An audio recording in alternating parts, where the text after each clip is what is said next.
All right, great. So let's get started. Thank you again, everyone, for your patience. So my name is Suman Nandi. I'm a hip and knee replacement surgeon at the University of Maryland. I'm really excited to have the opportunity to speak to all of you today. Just to tell you a little bit about myself, I'm originally from Maryland. I was born in Baltimore. I grew up in Howard County. I then went to medical school at NYU. I did my orthopedic surgery residency training at the Cleveland Clinic, and then did my specialty training in hip and knee in Boston, where I was in practice before returning home. So today I'd like to speak to you about the symptoms, diagnosis, and treatment of hip and knee arthritis. This is going to be a real informal talk. So if you have any questions, please do write in. The session moderators have asked that I answer all the questions at the end of the talk, but I'd be more than happy to do so, and I'm happy to stick around as long as you want to hear me answer your questions. With that, let's get started.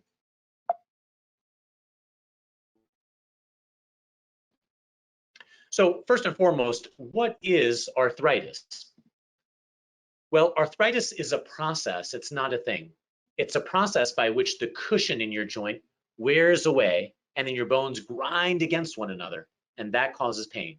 So let me draw your attention to the left-hand side of this slide. It's a cartoon of a knee. So you'll see the top bone is the thigh bone or femur, the bottom bone is the shin bone or tibia, and the ends of these bones are coated by a surface, a smooth surface called cartilage, and it's depicted here in this reddish pink color. So it's good to have cartilage. It allows you to walk without pain. So if you take a camera and look inside a normal knee, what you'll see is the image in the middle of this slide.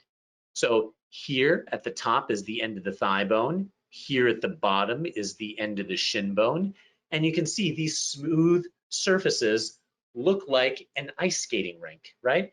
You can imagine how it'd be nice to walk on these surfaces. It would be pain-free. And that's what a normal knee looks like.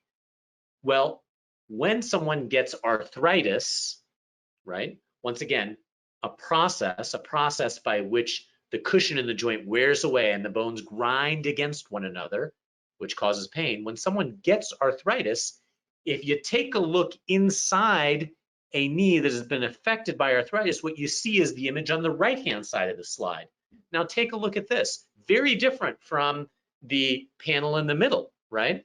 So you can see that it's no longer nice, smooth surfaces, but you can see exposed bone here and here on both the thigh bone and shin bone side. The smooth surfaces have been replaced by this beat up crab meat looking substance, which is essentially the cartilage that has just been worn away. And where it's been worn away completely, you have exposed bone. Now you can imagine someone with a knee that looks like that is gonna hurt when they walk on it, and they do. And that's really the problem with arthritis. There are different kinds of arthritis. Many of you have likely heard of rheumatoid arthritis. So let's talk about rheumatoid arthritis first. It's an autoimmune condition. It's a condition where the body attacks its own joints. It tends to be bilateral. What that means, it affects both sides of the body at the same time, both hips, both knees, both hands, both elbows, and it can cause deformity. It can be so severe that it can cause deformity, as is shown in the picture on the left-hand side of this slide. So take a look here at these hands of a patient with rheumatoid arthritis. You can see that these fingers are no longer straight. They should be, but they're not. These bones are at nearly a 90-degree angle to one another when they should be perfectly straight. Well, if you take an X-ray of this patient's hands, you'll see what is shown on the right-hand side of this slide. And in fact, you can see that the bones are in fact at a 90-degree angle to one another. They are no longer straight. So this really demonstrates how severe and significant rheumatoid arthritis can be. And as you can imagine, patients with rheumatoid arthritis can be quite debilitated. So that's the first type of arthritis. What's another type of arthritis? Well, there's a family of arthritic conditions called crystalline arthropathies. Crystalline, you'll understand why these are called crystalline arthropathies in just a moment. Arthropathy refers to a problem affecting joints. So I'm certain many of you have heard of gout. Gout is one of the members of this family of conditions called crystalline arthropathies. So a patient with gout can have a hand that looks like what you see on the left-hand side of this slide. Patients with gout can have these large deposits over their joints. And if you take a look inside that large deposit, it's filled with this cottage cheese-like material. And these are called tophi. And if you take a sample from within that joint and put it underneath a microscope, you see what's shown on the right-hand side of the slide. And now you're starting to see why these are called crystalline arthropathies. So that fluid has millions and millions of these needle-shaped crystals inside. And as you can imagine, that would hurt. And it in fact does. So the joint fluid has crystals in crystalline arthropathy. One member of the family of these conditions that are called crystalline arthropathy is gout, which I'm certain many of you have heard of and now you've seen a little bit more about. Now let's get to osteoarthritis. So osteoarthritis is the most common type of arthritis. It is unilateral, unlike rheumatoid arthritis, which is bilateral most of the time. So what I mean by unilateral is that it affects one joint at a time. It is certainly possible that a patient can have osteoarthritis on both sides of the body, but usually one side is at the very least more affected. It's a wear and tear phenomenon, just like the tread on your tires wears away. Similarly, the cushion in the joint just wears away over time, and that's what causes osteoarthritis.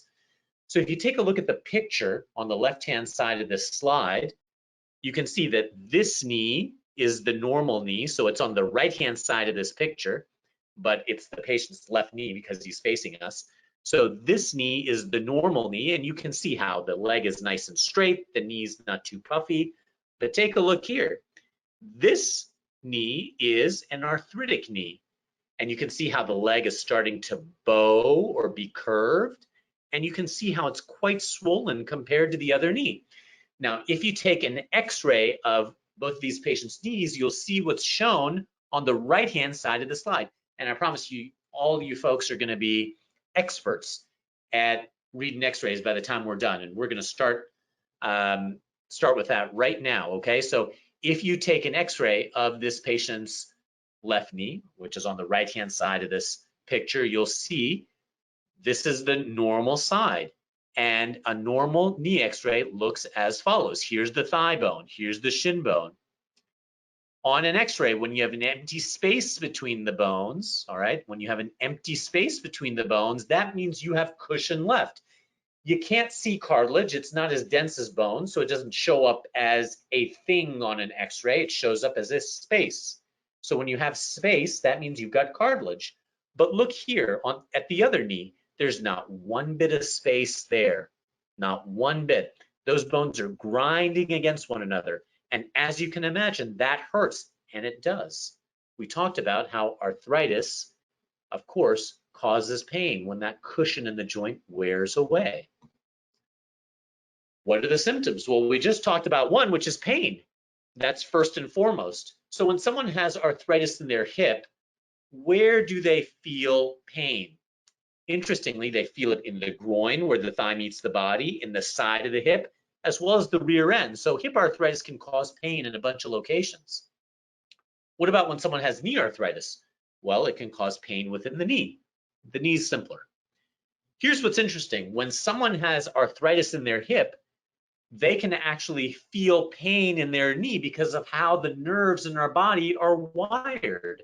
So whenever someone comes to my office telling me they've got knee pain, I always examine the hip and I also get X-rays of the hip because I've had patients come to see me with horrible knee pain, and I'll examine the knee and get X-rays of the knee, and the knees are fine.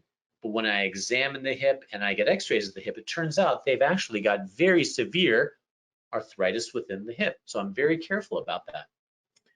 What else can patients with arthritis feel? They can feel stiffness.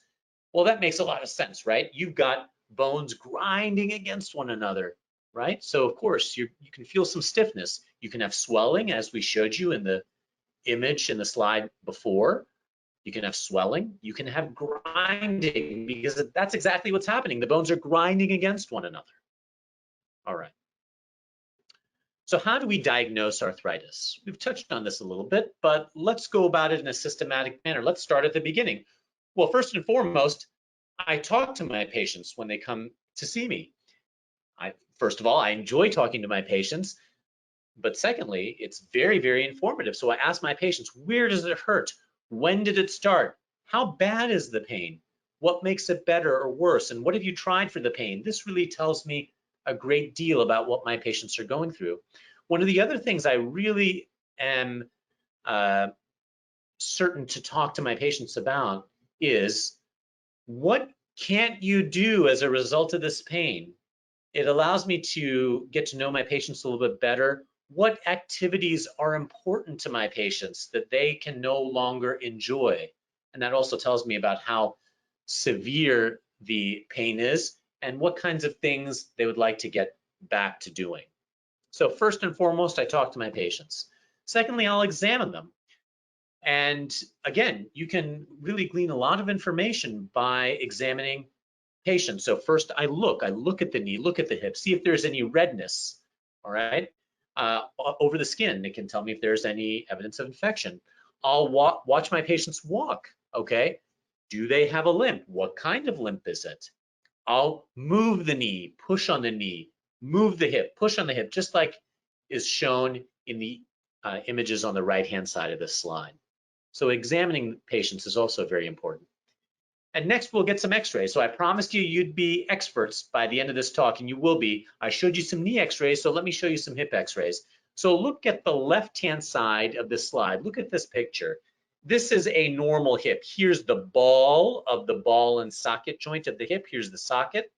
Here's the rest of the thigh bone. You can see that there's an empty space between the bones. Remember how I told you cartilage shows up as a space, not a thing on the x-rays. Shows up as a space. Well, what does that mean? Well, we got space here. So that means we've got cartilage. What does that mean? If you've got cartilage, then you don't have arthritis, because arthritis is the process by which the cartilage wears away. So this is a normal hip. Space is good. Look here, there's not one bit of space here between the bones. You can barely tell where one bone begins and the other ends. All right, so there's not one bit of space there. So the bones are grinding against one another. And as you can imagine, that hurts. So on the right-hand side of the slide, that is an arthritic hip. I'm sure you can tell me which knee is normal and which knee is arthritic. But just to review it once more, look here, you got some space. Space is good. That means you got cartilage. This is a normal knee. Look here, not one bit of space. So this, on the right-hand side, is an arthritic knee. You can imagine how walking on those bones would hurt, and they do. Well, fine. So we know that we got arthritis. So what do we do about it? Well, first we try stuff that's simple, that's short of surgery first. One of the things we can try are oral anti-inflammatory medications. So first, let me tell you, don't just go out and run and take pills if you've got hip or knee pain. Check with your primary care doctor, because anti-inflammatory medications are wonderful medications, but they can have side effects. So certainly do not take them if you've got ulcers, kidney problems, heart problems, or take any blood thinners. Do not. But your primary care doctor knows your medical history better than I do. Okay, we're just meeting today.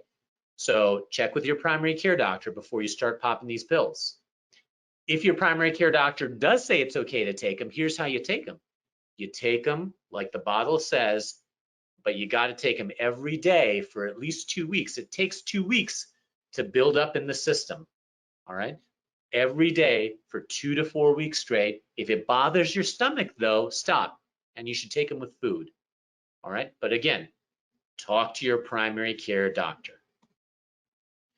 Something else we could try for arthritis is physical therapy. And you may say, well, doc, it hurts me to walk from just here to my kitchen.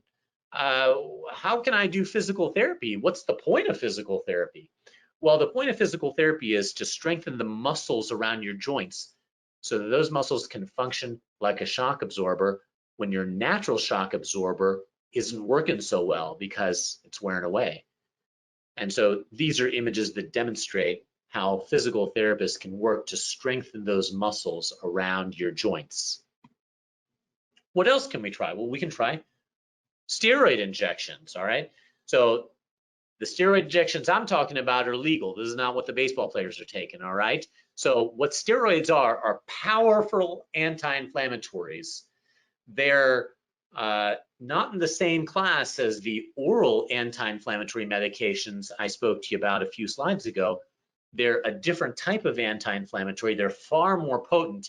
And if they're injected directly into the joint, they can decrease the inflammation, decrease the pain, and make one feel better. So the question is, after you've tried anti-inflammatory medications, physical therapy, not doing the things that bother you, cortisone injections, braces potentially, when do I need surgery?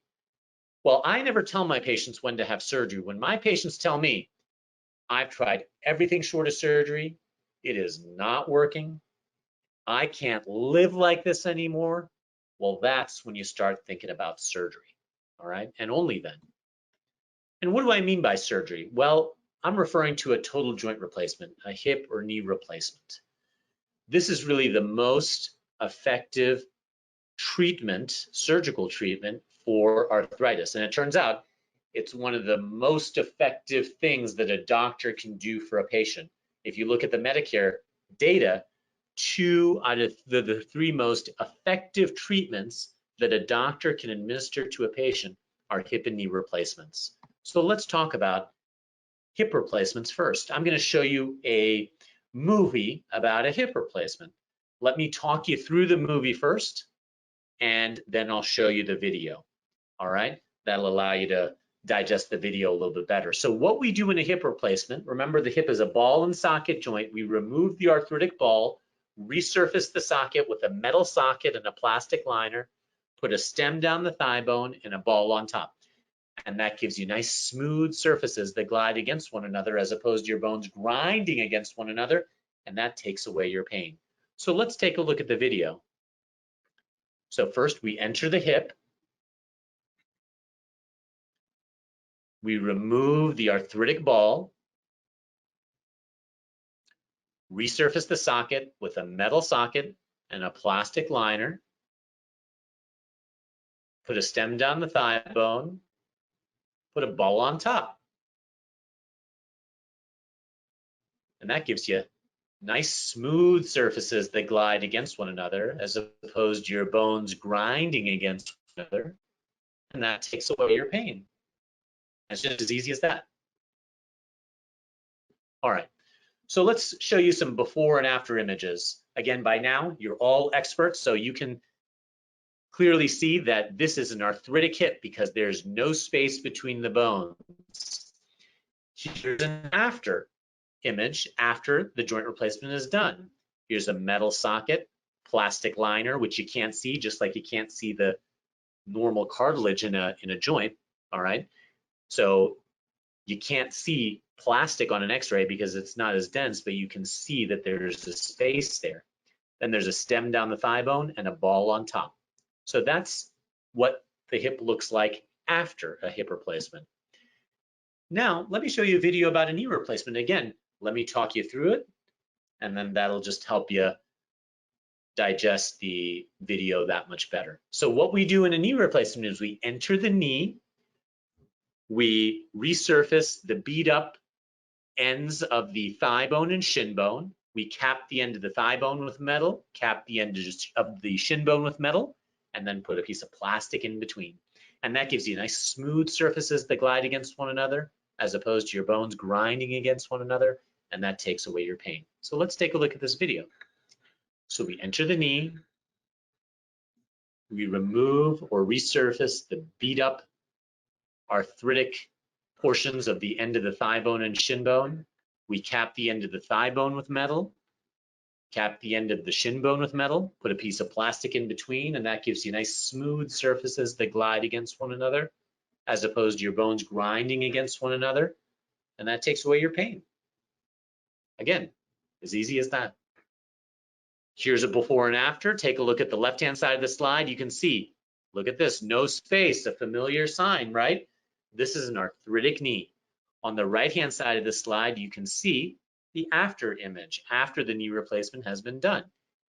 So here's metal capping the end of the shin bone, or rather thigh bone, metal capping the end of the shin bone, and a piece of plastic in between. Again, you can't see the plastic on the x-ray, but you can see that there's a space. So before and after. So what can you expect after surgery? Well, we get patients up and walking the same day of surgery. Everybody. Why? Well, the studies have shown that when you get patients up and walking the same day of surgery, it improves the speed and quality of their recovery, which is, of course, very, very important. Once we get patients up and walking, many patients are eligible to go home the same day, as long as you don't have an organ that's failing or sleep apnea. You are eligible to go home the same day. You may say, well, isn't that rushing things? Why go home the same day? Well, let's rely on the evidence and the facts. So this has been studied very extensively. Over 1 million people a year get joint replacements. So we've got a lot of data on how to get patients to do well after surgery. And that's my primary goal, how to get my patients to do perfectly after their surgery. And some of the older data showed that there was no increased risks with sending patients home the same day as compared to keeping them overnight in the hospital. Well, more recently, there's been data that shows not only are there no additional risks, but if you send patients home the same day, there are actually fewer risks than if you keep patients overnight. So the more quickly patients get up and get moving and get out of the hospital, the better they do. So when patients go home the same day, the outcomes are plain and simple better. No. Now, for patients who have to stay overnight because they've got significant medical problems or sleep apnea, we certainly do that. And at the University of Maryland, we have a wonderful total joint program with dedicated anesthesiologists, nurses, occupational therapists, physical therapists, just for our joint replacement patients. We've got private rooms available in the hospital for those patients who must be monitored overnight. What we don't do is keep patients in the hospital longer than that, because that has been shown to increase the likelihood of patients getting blood clots in their legs that can go to their lungs and cause problems. In fact, we go to great lengths to prevent those by giving everyone blood thinners after surgery. So we certainly don't want to increase those risks by keeping patients in the hospital longer. And of course, as we discussed earlier, the more quickly patients get up and get moving, it improves the speed and quality of their recovery. And the more quickly patients go home, the better they do after a joint replacement, which is of course important. Thanks for watching. If you have learned something, please subscribe to our channel and turn on the notification bell and give it a thumbs up, and don't forget to leave a comment in the comment section below to be the first to get subsequent releases through our channel. And if you're on phone or on tablet, don't forget to like and subscribe and turn on the notification bell as well, and help us share with your friends and family. We love you. Home Kiosk TV.